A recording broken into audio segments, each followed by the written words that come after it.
It's really easy to get discouraged when things don't go well. When you try so hard on a project and then it doesn't come out like you want it to, it's very easy to get down on yourself. So Em says, for example, when she wrote to me, something will go wrong and rather than deal with it in the moment, I'll get discouraged and put it off for days to weeks at a time before getting back to it, even if it's something small.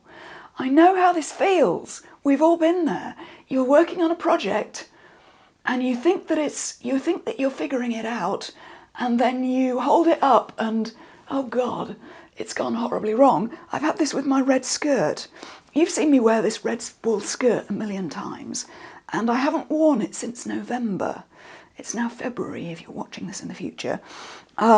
It's a classic problem that many of us making these walking skirts from the 1890s are noticing, which is that there's so much weight in the back that the waistband starts to stretch and it starts to look longer in the back than the front. And because it's stretched, I've had to put a new waistband on it that's shorter. So I've got the front of the waistband on, but you can see the back is flappy at the sides because what I did, can you see how much fabric I've got?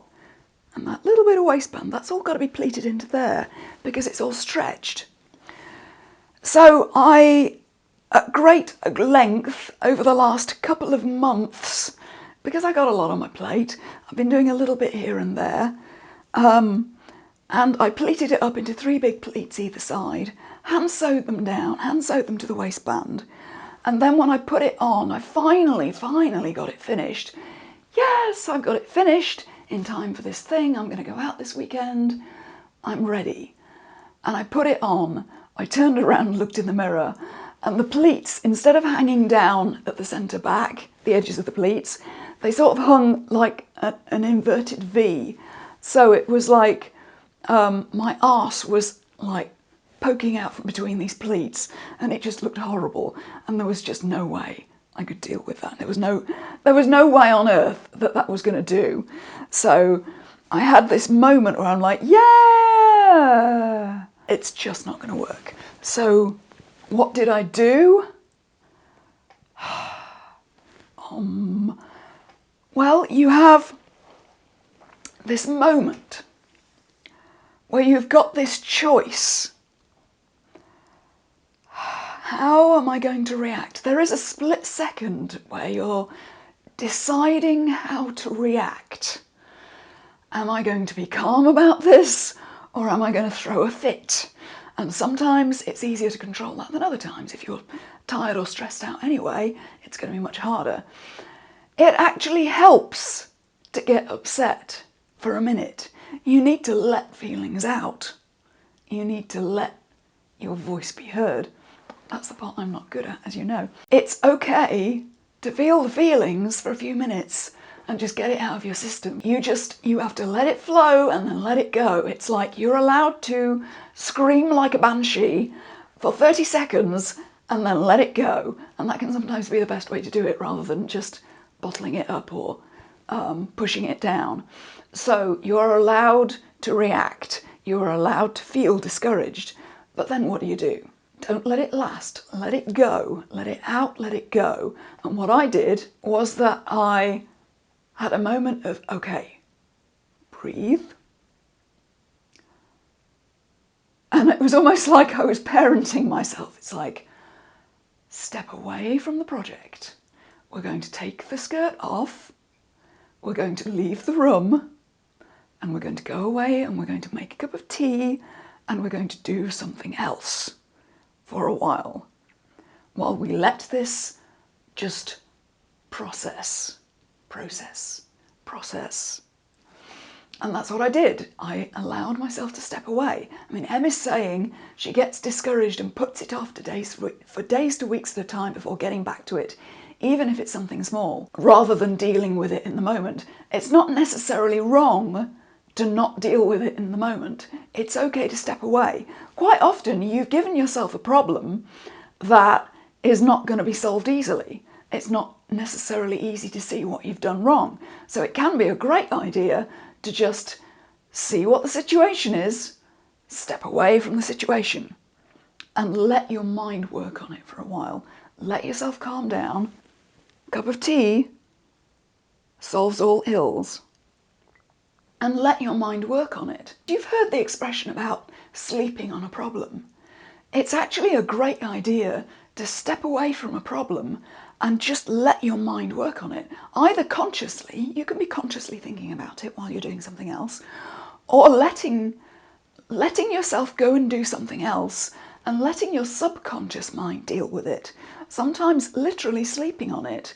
You can go to bed with a problem and wake up going, oh wait, I know what to do about this. So it can be actually a very constructive thing not to deal with it in the moment. It may take a day or two of that kind of staring into space trying to figure out, but if I then pleat it that way and do it like that, then I could try that. And it sometimes takes a while to like go through some solutions in your mind. So step away. It's a good thing to do, rather than you don't necessarily need to deal with it in the moment, especially if it's a big problem that requires some planning. So I would recommend stepping away. And then I made sure I went back and did there was a lot of unpicking involved, unpicking of a lot of hand stitching, which was not fun. But unpicking per se isn't difficult or an emotional task. So what I did was I stepped away and I did the unpicking while I was doing something else. I had a coaching call, a meeting I had to go to, where I was pretty much just sitting there lurking and listening to the call as it went on. You could do the same while watching a movie. It's okay, I'm going to go and watch, tonight I'm going to watch that favourite movie or that thing on Netflix I've been waiting to watch. And that's when I'm going to unpick this thing. That's when I'm going to do all of this upsetting unpicking that I shouldn't have to do right now because I should have got it right the first time. If you can be watching the movie and just mindlessly unpicking the thing, then it gets unpicked. You get back to the place where you were without going through the emotion of, I can't believe I have to unpick this thing. You can just do it mindlessly while you're doing something else. So that is a sort of stage 3, let's say. And then later on, again, when you've stepped away, you've let the emotion out, you've stepped away, you've unpicked it, and now later on when you've had some time and you might have come up with some different solutions, then you come back to it. So it's a multi-stage process. You don't have to get discouraged because you're putting things off for days to weeks at a time. You don't have to think of having a problem and stepping away from it for a while as being discouraged. You're just processing. You can let yourself put it down for a while, let it percolate, and then come back to it. That's a positive process. It doesn't have to feel like discouragement. So diffuse the initial upset, let the emotions out, let them go, like fully feel it for a few minutes, and then step away. Step away from the project, let it go out for dinner, do something else. Just let it sit. And then find something fun to do while you unpick it, make it a mindless task, do something enjoyable while you're doing it, and then come back later knowing that you've had time to percolate, come up with other solutions, and knowing that while you've stepped away, you've learned something, you've let your mind work on it some more, and you've learned something because you're coming back and doing this a second time. That was just a practice run before, that was just the dry run. Now you're going to be able to actually do it better because you're doing it for a second go around. So it's part of the process. You don't have to do everything perfectly the first time, and sometimes the learning process is to do things a couple of different ways. So overall, what I'm saying is, it's okay for things to take time. I want this to be one of your takeaways from watching me make the peacock dress as well. It's okay for things to take time. You don't have to get discouraged because things are taking a lot of time, taking longer than you thought, taking more different approaches than you thought. This is something you learn about creative or artistic projects.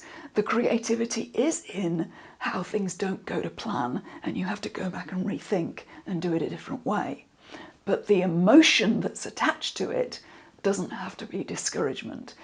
What if you could take away the discouragement or diffuse the discouragement, get a perspective on it more as different stages in the process. There has to be different iterations as you learn how you're going to do this thing. Just because it doesn't work the first time all the way through doesn't mean that you're not good at what you do or that you messed it up. Sometimes you need to explore different routes before you find the right way to do it. You know, sewing doesn't come with a GPS.